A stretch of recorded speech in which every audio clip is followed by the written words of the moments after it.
রক্ষা করেছেন। ও চাচা, আমি আপনাকে ছাইরা যাইতে পারি না। কি বলেন? আবু জাহেলের ছেলেবেলা গোপনে খবর দিছে যে মুহাম্মদ চাচার কাছে আসছে। গোয়েন্দা কিছু থাকে না বলেন?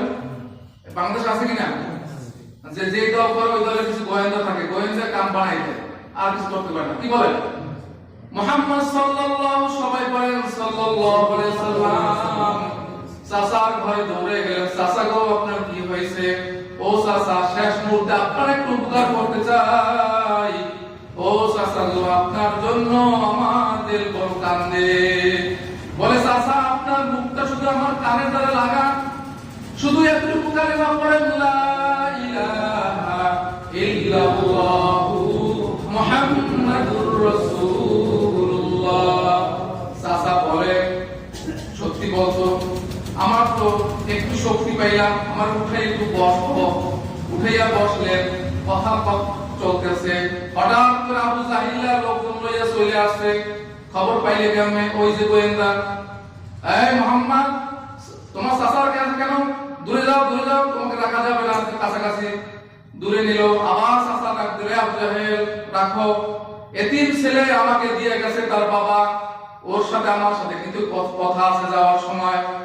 বলছে ঠিক আছে, আবার যাও। যে কালেমার কথা বলছে, আবু তালেব বলে, সত্যি বলছো? কালেমা পড়বো। দেখেন কত বছর আকলাইয়া ধরছে। আবু তালেব মাহেন্দ্র ঘরে যেমনই সময় আপনার কালেমা পড়বে। বলছে কেউ কিছু, আমি রাজ সাক্ষী, আমি মোহাম্মদ একলাই সাক্ষী, জান্নাতে আপনাকে আমি কোমরে গামছা বেঁধে দেওয়ার কাঁদতে নিব, কেউ কিছু বলতে পারবে না। যদি মোহাম্মদ রাসূলুল্লাহ লাস্টের অংশ না বলতে পারেন, প্রথম অংশ বলেন লা ইলাহা ইল্লাল্লাহ, এই কথার উচ্চারণ প্রথম অংশ বলেন।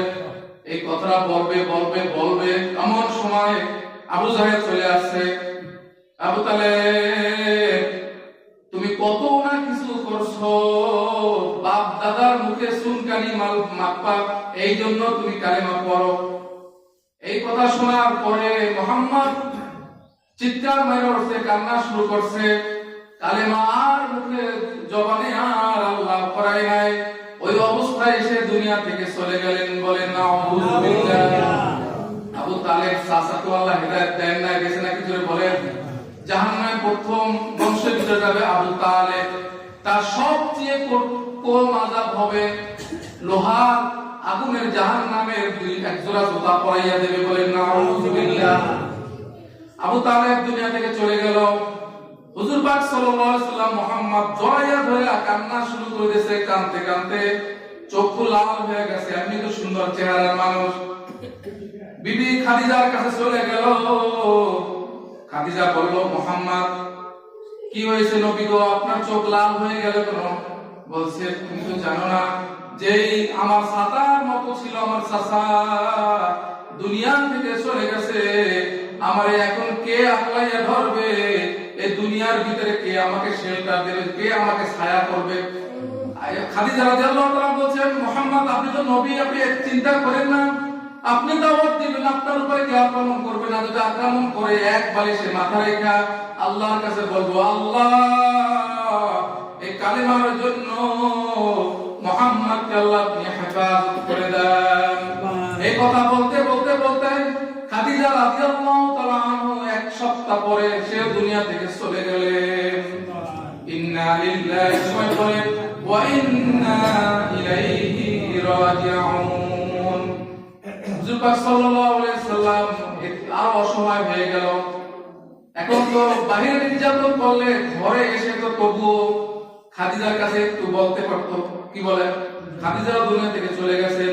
মুহাম্মদ সাল্লাল্লাহু আলাইহি সাল্লাম তার পালক পোলা জায়েদকে নিয়ে রওনা দিলেন তায়েফের ময়দানে। কোথায় জয় বলেন? আমি কিন্তু সংক্ষেপে বলতেছি, সময় কম, এই কারণে জায়েদকে রওনা দিয়ে তায়েফের ময়দানে চলে গেলেন।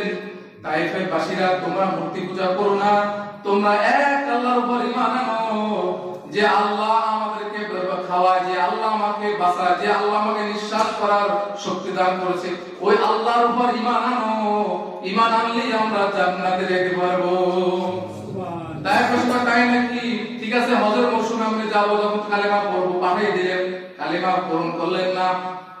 দুষ্ট কাফেররা লিলাইয়া দিল ছোট ছোট বাচ্চাদেরকে পাথর মারার জন্য। আমার নবীর সুন্দর চেহারা, সুন্দর শরীর, পাথরের আঘাত এমন ভাবে তীব্র লেগেছে, শরীর থেকে রক্ত ঝরে ঝরে মাটিতে পড়বে।